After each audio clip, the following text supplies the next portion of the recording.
throughout my life, seeing Native Americans in any sort of spotlight was kind of rare. You can go to a Mexican spot down the street and get tacos pretty much every day of the week, but you don't get that same chance to enjoy fry bread or a Navajo taco. One of my goals is to change that.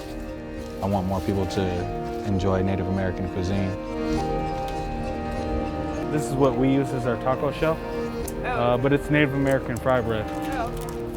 First time I went and they were sold out like within an hour. I've heard a story of like the origins of fry bread and where it would have come from, and so that was always really interesting to me, and it's something that I've known about for a long time, but I've just never been in an environment to be able to have it. No, we feel really lucky that we can get, go to the Longhouse. That's where we had fry bread before, and we can, get fry bread just in our own neighborhood here too. Recently started following Native Soul Cuisine on Instagram. Wanted to stop by and support, and also I love fry bread tacos. Hey, you guys are welcome. Have a good week. My name is Jeremy Thunderbird. I'm the owner, head chef of Native Soul Cuisine. We started off doing private chef work. We do a lot of catering, and now we just got into doing pop-ups. Native Soul Cuisine, at its roots, every one of our dishes that we offer has some sort of Native American basis. We also like to involve some other cultures that, as a chef, influenced me. My mom's tribe is from California, so she's Ohlone and Chumash. My father is First Nations. I have a family full of cooks. My grandfather was a chef, and I was always watching my family cook growing up. I was working at AT&T, ended up losing my job there, and while I was looking for another job, I was already cooking and stuff and kind of just, posting stuff on my Instagram. And people would say, hey, I would actually buy that from you. I don't know if they were joking or not. We kind of turned our kitchen window into a little drive-through. And that's really how I started my company. That was like the very early roots of it.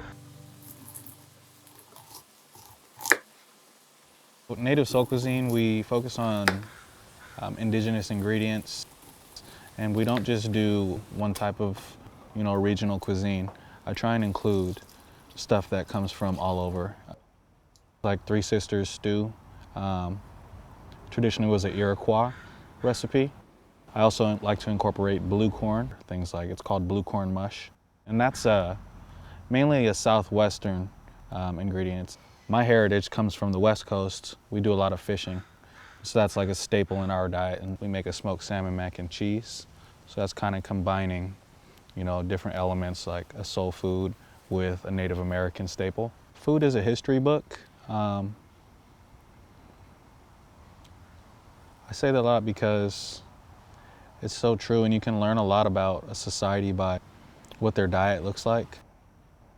Natives were forced onto these reservations, and reservation is a nice way to put it.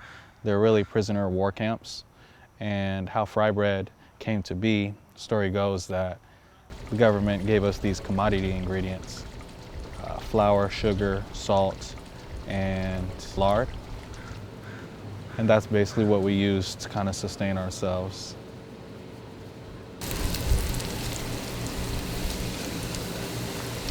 Normally, the only place that you can get fry bread is when you go to a powwow.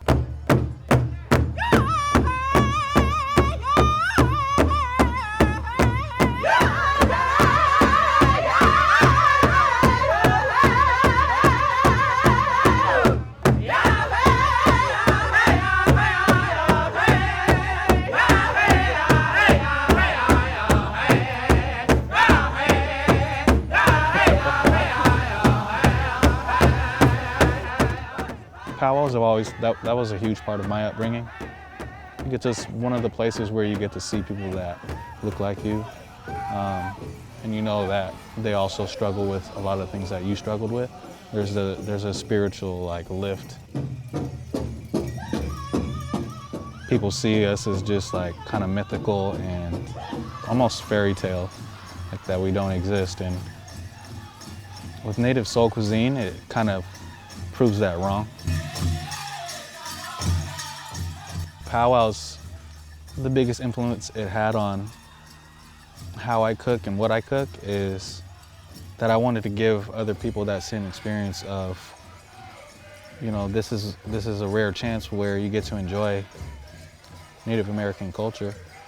Food's a universal language, so, you know, what better way to share my culture than, you know, through food.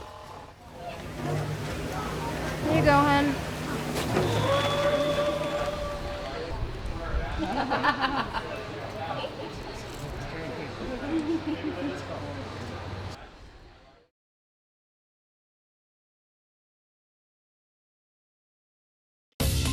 Watch CityStream Tuesday nights at 7 on the Seattle channel, or find us anytime online at seattle.gov.